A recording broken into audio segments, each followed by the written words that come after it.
4차 재난지원금이 3월 중에 지급될 것으로 보입니다. 가장 규모가 큰 재난지원금이 될 것으로 전망됩니다. 코로나 1년 그동안 정부의 찔끔 지원으로 민생이 한계에 다다른 상황에서 지급되는 4차 지원금인 만큼 4차 재난지원금인 만큼 반드시 고려돼야 될 원칙에 대해서 말씀드리겠습니다.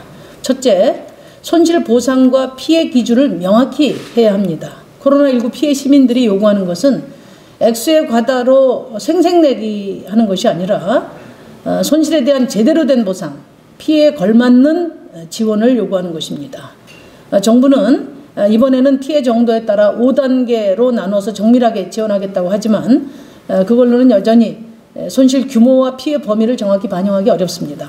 정부는 매출과 소득 파악 시스템을 시급히 구축해서 매출과 소득 파악 시스템을 시급히 구축하고 법적 기준을 제도화하는 것을 서둘러야 합니다. 두 번째, 그동안 사각지대로 방치됐던 피해 업종들에 대한 폭넓은 지원이 담겨야 합니다.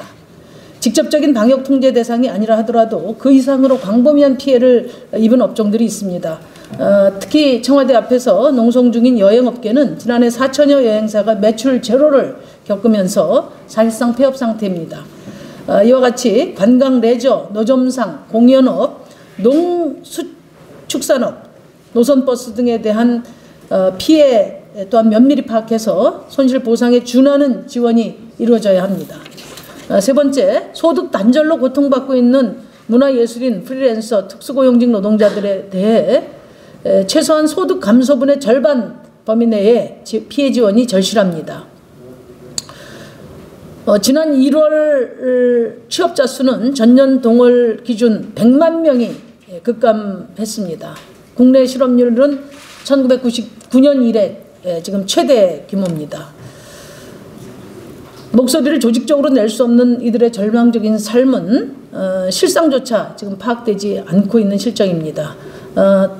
보도를 보니까 지난해 강원도 문화예술인 같은 경우에는 60%가 소득 제로 상태에 놓여 있습니다. 이분들에 대한 생계 지원이 이번 4차 재난지원금의 핵심적인 내용이 되어야 합니다. 코로나19 1년이 지났습니다. 매번 보편 선별을 두고 소모적인 논쟁이 벌어지고 또 대통령과 여당 대표의 말 한마디에 재난지원금 지급 시기와 액수가 바뀌는 상황이 반복되고 있습니다. 그래서 이번 4차 재난지원금에 대해서도 선거용 고무줄 지원이라는 의혹이 끊이지 않고 있는 것입니다. 코로나 민생특위를 조속히 구성해서 코로나 특별법을 임시국회 내에 반드시 제정해야 합니다. 이제 국민의 손실 및 피해에 대해 얼마를 언제까지 지급할 것인가 하는 국가의 책무에 대해서 국회가 명확한 답을 내려야 합니다. 이상입니다.